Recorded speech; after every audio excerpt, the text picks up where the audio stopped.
अस्सलाम वालेकुम व्यूअर्स, कैसे हैं आप? उम्मीद करता हूँ खैरियत से होंगे।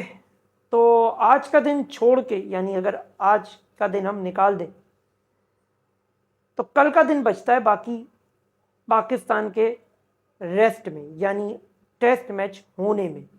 30 तारीख को पाकिस्तान का है अगला टेस्ट मैच बांग्लादेश के साथ, जो कि अब पाकिस्तान के लिए करो या मरो वाली सिचुएशन बन चुकी है।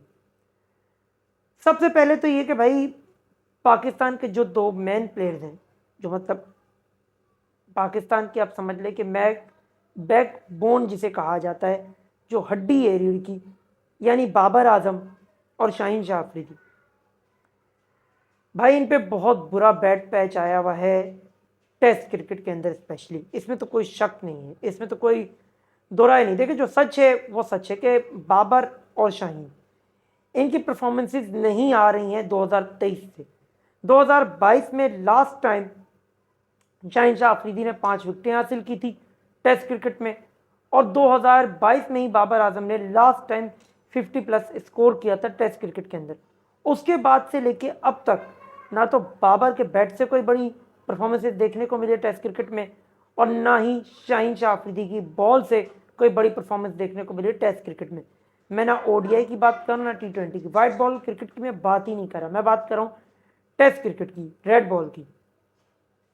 अब उसका नतीजा ये निकला है बाबर और शाहीन के साथ कि आज हफ्तावार रैंकिंग जारी की पाकिस्तान आईसीसी ने, जिसमें बाबर आजम को लगा बड़ा धचका। थे 6 दर्जे, यानी 6 दर्जे उनको नीचे नीचे जाना पड़ा, उनको तनजली का सामना करना पड़ा, जिसमें वो सीधा तीसरे से जा पहुंचे हैं 90 नंबर पे। अब यहाँ पे उनको एक एजाज से भी महरूम होना पड़ा, वो भी मैं आपको आगे बता दूंगा। इसके अलावा मोहम्मद रिजवान, जिन्होंने पूरी इस टेस्ट मैच के अंदर जो मेन हाईलाइट्स थी वो मोहम्मद रिजवान की बैटिंग की थी, जो 10वें नंबर पे आ गए, और वो इस टाइम पाकिस्तान के हाई रैंक बैटर भी बन सकते हैं अगर वो अच्छी परफॉर्मेंसेज अगले टेस्ट मैच में दे देते हैं। तो मोहम्मद रिजवान और बाबर आजम, ये दो ऐसे बैटर हैं जो 90 और 10वें नंबर पर मौजूद है। इसके अलावा विराट कोहली 8वें नंबर पर चले गए, 2 दर्जे उनको तरक्की का सामना करना पड़ा है। इसके अलावा शाहीन शाह अफरीदी को 2 दर्जे तनजली का सामना करना पड़ा, वो अब 10वें नंबर पे जा चुके हैं और तकरीबन करीब ही हैं वो कि टॉप 10 रैंकिंग से जो है वो खारिज हो जाए, और बाबर आजम भी करीब करीब पहुंच चुके हैं। अब यहाँ जिस एजाज से बाबर आजम को महरूम होना पड़ा है वो ये है कि बाबर आजम जो है वो टॉप जितनी भी आपकी ये रैंकिंग है, ओडीआई T20 टेस्ट, मैं सबको मिला के बात कर रहा हूँ कि यहाँ टॉप 5 में वो हर रैंकिंग में बने हुए थे, लेकिन अब वो टेस्ट में यहाँ पे 90 नंबर पे चले गए, तो वो टॉप 5 की जो रैंकिंग थी उससे वो महरूम हो चुके हैं, यानी वो अब हर फॉर्मेट में टॉप 5 पे मौजूद नहीं है।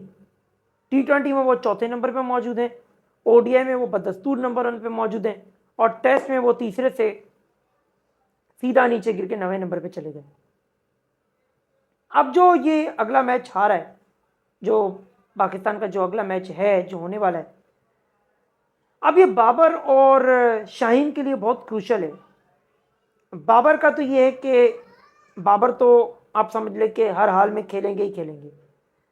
बाबर आजम के लिए क्रूशल इस तरह है कि एक तो पाकिस्तान को टेस्ट सीरीज भी बचानी, शान मसूद की अपनी तो परफॉर्मेंसेस जनाब मसूद की कुछ है ही नहीं, तो क्या ही उस पर बात करना। लेकिन बाबर आजम के लिए ये बहुत अहम है, बहुत इंपॉर्टेंट है। बाबर आजम को हर हाल में यहाँ पे परफॉर्म करना होगा, और अगर वो अपनी रैंकिंग को ऊपर ले जाना चाहते हैं या ऊपर नहीं ले जाते, तो अगर इस रैंकिंग को बचाना भी चाहते हैं तो उनको परफॉर्म करना होगा, क्योंकि मोहम्मद रिजवान और बाबर आजम के दरमियान जो फर्क रह गया वो सिर्फ 6 रेटिंग पॉइंट्स का है। कितना? 6 रेटिंग पॉइंट्स। यानी अगर 6 पॉइंट्स मोहम्मद रिजवान अच्छी कारकर्दगी दिखा गए और बाबर आजम से ज़्यादा कारकर्दगी दिखा गए, तो बाबर आजम से ऊपर निकल सकते हैं और पाकिस्तान के हाई रैंक टेस्ट क्रिकेटर बन सकते हैं। अब यहाँ पे देखने वाली बात यह भी है और गौर करने वाली बात यह भी है कि आप ये देखें कि पाकिस्तान के अब तक जितने भी हाई रैंक बैटर हैं उनके अंदर आपको जितने भी टॉप 10 में नज़र आएंगे, यही दो नज़र आते हैं आपको हर जगह, बाबर रिजवान। तो भाई कुछ परफॉर्मेंसेज है ना, तो ये टॉप 10 में मौजूद है ना। हालांकि बाबर आजम का बैट पैच है, लेकिन वो अभी भी तीसरे नंबर पे थे, अब जाके उनको तनज़्ज़ुली का सामना करना पड़ा है। मैं जबकि इस बात को एडमिट कर रहा हूँ कि बाबर आजम की कोई परफॉर्मेंसेस रेड बॉल में नहीं है। शाहिनशाह अफरीदी का मसला ये है कि देखना ये पड़ेगा कि क्या उनको चांस दिया जाता है अगले मैच में या नहीं, या उनकी जगह आपको पता है कि मीर हमजा के नारे बहुत लग रहे हैं, तो क्या उनकी जगह पे मीर हमजा को लाया जाता है? क्योंकि दो तब्दीलियां पाकिस्तान की टीम में बताई जा रही हैं। एक तो ये कि मीर हमजा को खिला दिया जाएगा शाहिनशाह अफरीदी की जगह पे, या मोहम्मद अली या खुर्रम शहजाद की जगह पे, किसी भी एक की जगह पे मीर हमजा को टीम के अंदर लाया जाएगा, और एक फास्ट बॉलर कम करके यानी मोहम्मद अली को कम करके या खुर्रम शहजाद को कम करके अबरार अहमद को चांस दिया जाएगा, और मीर हमजा को या तो इन्हीं दो में से किसी एक को बली का बकरा बनाया जाएगा ना, या तो शाहीन जाएंगे या फिर जाएंगे खुर्रम शहजाद। अब दो फास्ट बॉलर्स बाहर जाएंगे, और तब्दीली ये बताई जा रही है कि एक फास्ट बॉलर और एक स्पिनर टीम के अंदर वापस आएगा। अब बात करें अगर और तब्दीली की, तो देखिए भाई आप लाएंगे किसको? चले साइम अयूब को ड्रॉप करके मोहम्मद हुरैरा को चांस देना चाहिए, तो तय बात है कि मोहम्मद हुरैरा को चांस देना चाहिए। जब आपको मोहम्मद हुरैरा को चांस ही नहीं देना था, मोहम्मद हुरैरा को खिलाना ही नहीं था, तो भाई उनको इतने बड़े बड़े दावे उनके साथ किए क्यों गए? सरासर टोटली नाइंसाफी की जा रही है मोहम्मद हुरैरा के साथ। लेकिन अगर आप उनके अलावा आप देखें तो अगर आप सलमान अली आगा को बिठाते तो किसको खिलाएंगे? आप साउथ शकील को बिठा नहीं सकते। अगर आप अब्दुल्ला शफीक को बिठाते तो इमामुल हक को आपने ऑलरेडी ड्रॉप कर दिए, तो आप खिलाएंगे किसको? आपके पास बैकअप वही वाली बात है कि है नहीं, बैकअप आपका है नहीं, पीछे मौजूद नहीं है बैकअप आपके पास, तो आप कैसे ही बोल सकते हैं कि सबको ड्रॉप करके एक न्यू बॉर्न टीम बनाई जाए, यानी न्यू बिल्कुल न्यू सुपरस्टार्स को यानी न्यू प्लेयर्स को लाया जाए? तो ये हो नहीं सकता, मुमकिन नहीं है ना, क्योंकि आप खिलाएंगे किसको अगर बिठाएंगे? तो बैकअप पे आपके पास कुछ है नहीं। आमिर जमाल थे, वो भी अनफिट हैं, तो किसको खिलाएंगे आप? आपके पास स्पिनर एक ही मौजूद है जिसका नाम है अबरार अहमद, बस। अबरार के अलावा आपके पास कोई स्पिनर नहीं है। सलमान अली आगा को आप इसीलिए लेकर उड़ रहे हैं कि जाहिर सी बात है सलमान अली आगा को बिठाएंगे तो खिलाएंगे किसको? कामरान गुलाम है, कामरान गुलाम की अपनी परफॉर्मेंस का ठीक से पता नहीं है कि क्या वो टेस्ट क्रिकेट में आकर परफॉर्म कर पाएंगे या नहीं कर पाएंगे। वो कि सलमान अली आगा भी परफॉर्म नहीं कर पा रहे, लेकिन देखना ये होगा कि क्या कामरान गुलाम भी परफॉर्म कर पाएंगे या नहीं, ये भी एक बड़ा रिस्क है। इसके अलावा अब्दुल्ला शफीक की रिप्लेसमेंट है नहीं, ठीक है, और बाबर को आप ड्रॉप कर नहीं सकते। शान मसूद की परफॉर्मेंस पे बात करें, लेकिन क्या ही कर सकते भाई, कैप्टन है मौसूफ, तो कुछ बोला नहीं जा सकता। साउथ शकील ने तो आपको पता है कि बेहतरीन परफॉर्म किया हुआ है, मनवाया हुआ उन्होंने अपने आप को। मोहम्मद रिजवान उन्होंने भी मनवा दिए, तो आप बिठाएंगे किसको? ये भी तो मसला है ना, आप ये भी आपको ये भी देखना पड़ेगा। हाँ, आप ये कर सकते हैं कि सलमान अली आगा को बिठा के सरफराज को खिला सकते हैं, सरफराज और मोहम्मद रिजवान को दोनों को साथ भी खिलाया जा सकता है, क्योंकि मोहम्मद रिजवान फील्डिंग भी कर लेते हैं, तो आप सलमान अली आगा की जगह सरफराज को ला सकते हैं। अब अगर यहाँ पे बात करेंगे कि भाई पार्ट टाइमर फिर बॉलर कौन होगा, बॉलिंग कौन करेगा, तो आप साइम अयूब से करवा सकते हैं, आप साउथ शकील से भी करवा सकते हैं, करवा ही रहे हैं आप, तो आप करवा सकते हैं, मसला नहीं है।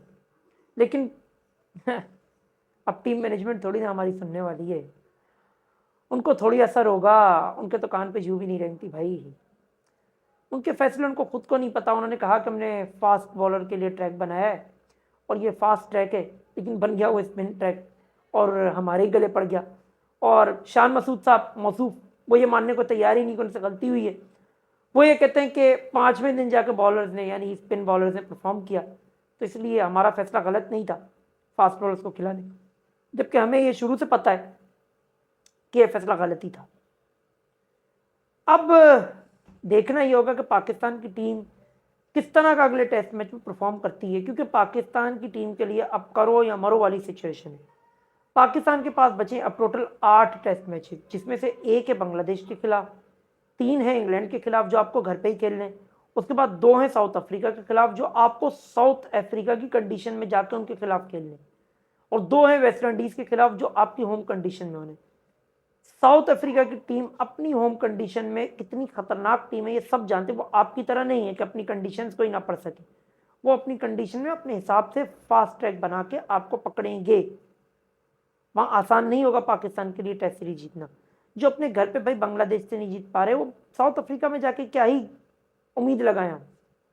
और रही इंग्लैंड की बात, तो इंग्लैंड की टीम आपको पिछली बार आपके घर में आके 3-0 का मुंह दिखा के गई है, खसारा दिखा के गई है। अब की बार भी इंग्लैंड आएगा तो इंग्लैंड आपकी इन पिचेस के ऊपर आके आपके खिलाफ कैसा परफॉर्म कर सकता है, आप खुद अंदाजा लगा लें बांग्लादेश को देख के, ये बांग्लादेश ने कैसा परफॉर्म किया यहाँ पे आके।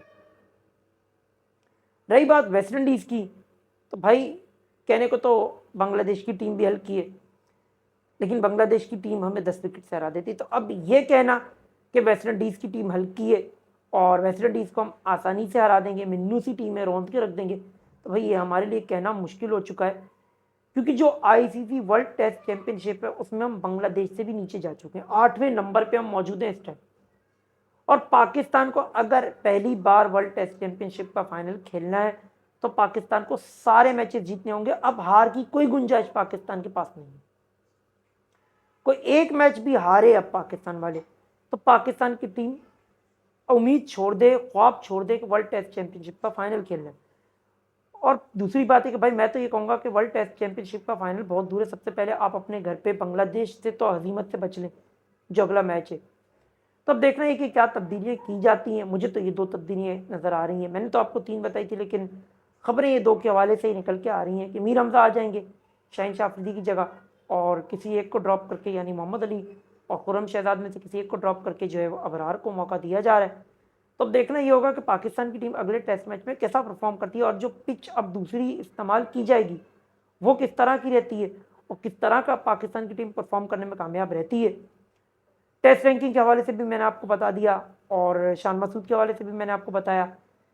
इसके अलावा वर्ल्ड टेस्ट चैंपियनशिप में पाकिस्तान की जो सिचुएशन है उसके हवाले से भी मैंने आपको आगाह कर दिया। अब आपकी क्या राय है या आप हमें कमेंट बॉक्स में अपनी कीमती राय से आगाह कर सकते हैं।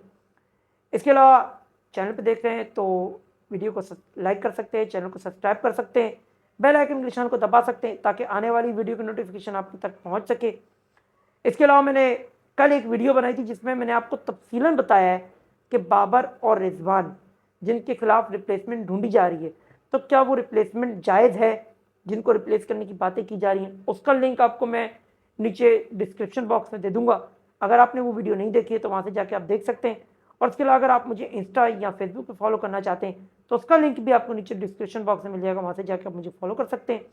फेसबुक पे देख रहे हैं तो यूट्यूब पे जाकर आप मेरे चैनल को सर्च कर सकते हैं जिसका नाम है cricket world truth news official. जैसे ही सर्च करेंगे लोगो आपके सामने आ जाएगा।